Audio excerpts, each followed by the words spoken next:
Indian kitchen में mostly use होने वाला करी पत्ता, जिसे हिंदी में मीठा नीम, तमिल में करीवेप्पिलई, मलयालम में करीवेप्पू, अलग अलग जगह पर अलग अलग नामों से इसे जाना जाता है।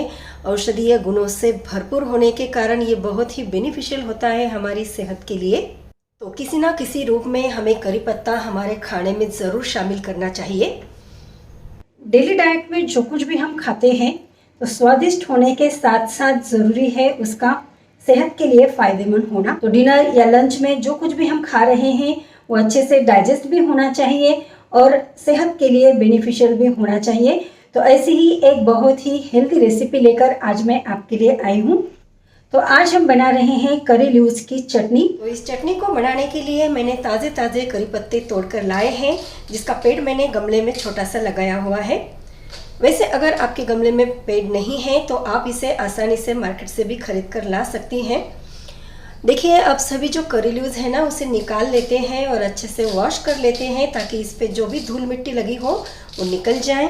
मीठे नीम के ये पत्ते कितने एरोमेटिक होते हैं आप जानते ही हैं, और इसके जो एंटी प्रॉपर्टीज़ है ना मैं आपको क्या बताऊं। इसमें प्रचुर मात्रा में कैल्शियम, फास्फोरस, मिनरल्स, फाइबर और आयरन, कार्बोहाइड्रेट्स, मैग्नीशियम बहुत ही प्रचुर मात्रा में होते हैं।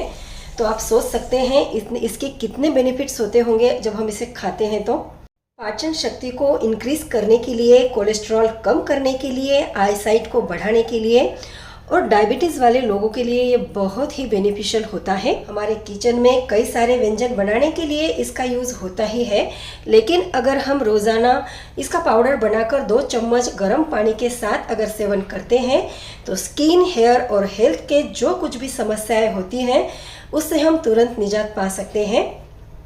चलिए, अब बहुत बातें कर ली हमने, अब बढ़ते हैं हमारी रेसिपी की तरफ। तो सभी जो करी पत्ते हैं ना इसे धोने के बाद एक कपड़े के ऊपर डाल देंगे ताकि इसका जो पानी है ना पूरा निकल जाए।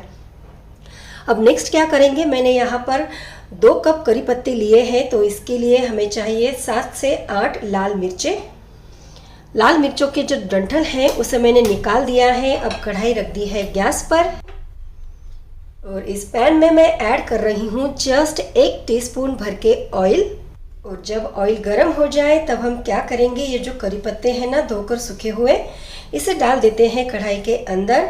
और अब हमें इसे लो टू मीडियम फ्लेम पर तब तक भूनना है जब तक कि ये अच्छे से क्रिस्पी करारे ना हो जाए।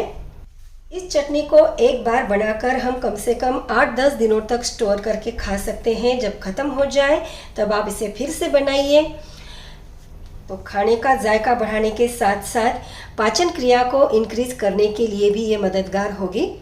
सो देखिए, एकदम क्रंची ऐसे हमारे ये जो करी पत्ते हैं ना भून गए हैं। इसे निकाल लेती हूँ एक अलग बाउल में और इसी पैन में बाकी के चीज़ें भी हमें भूननी है। तो किन किन चीज़ों का इस चटनी के साथ ऐड करना है वो भी मैं आपको दिखाती हूँ। तो चलिए, अब इसी पैन में मैंने ऐड किया है 1 टीस्पून ऑयल, आधा कप सिंगदाने यानी मूंगफली के दाने। मूंगफली के दानों को हमें लो फ्लेम पर एकदम बढ़िया सा सेंकना है। तो 80% सेंकने के बाद हमें इसमें बाकी की चीज़ें ऐड करनी है। तो मैं इसमें ऐड कर रही हूँ 7-8 लाल मिर्चें, 1 टेबलस्पून धनिया, साबुत धनिया है ये। देन 2 टेबलस्पून मैं इसमें तिल ऐड कर रही हूँ, 1 टेबलस्पून जीरा ऐड करेंगे।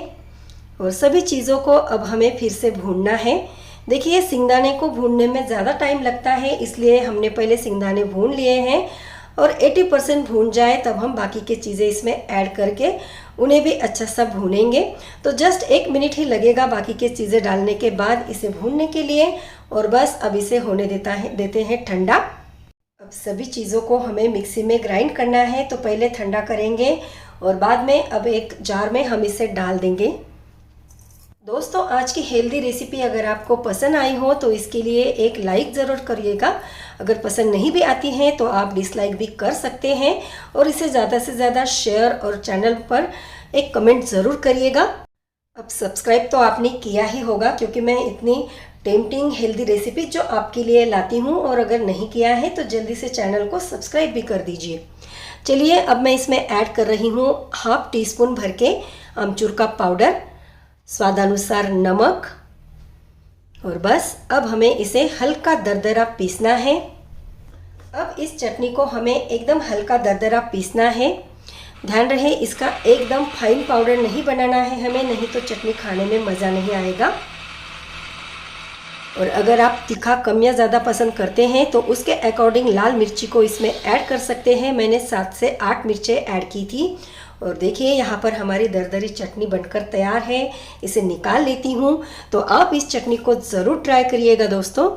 और फिर से रिक्वेस्ट करती हूँ, इस रेसिपी के लिए एक कमेंट भी ज़रूर करिएगा। चलिए अब एक लास्ट वाला इंग्रेडिएंट हमें इसमें ऐड करना है। तो 1/4 टीस्पून मैंने हींग ऐड किया है, जो मैं पहले ही ऐड करना भूल गई थी। इसे ज़रूर ऐड करिएगा, इससे बहुत ही बढ़िया फ्लेवर आता है चटनी के अंदर।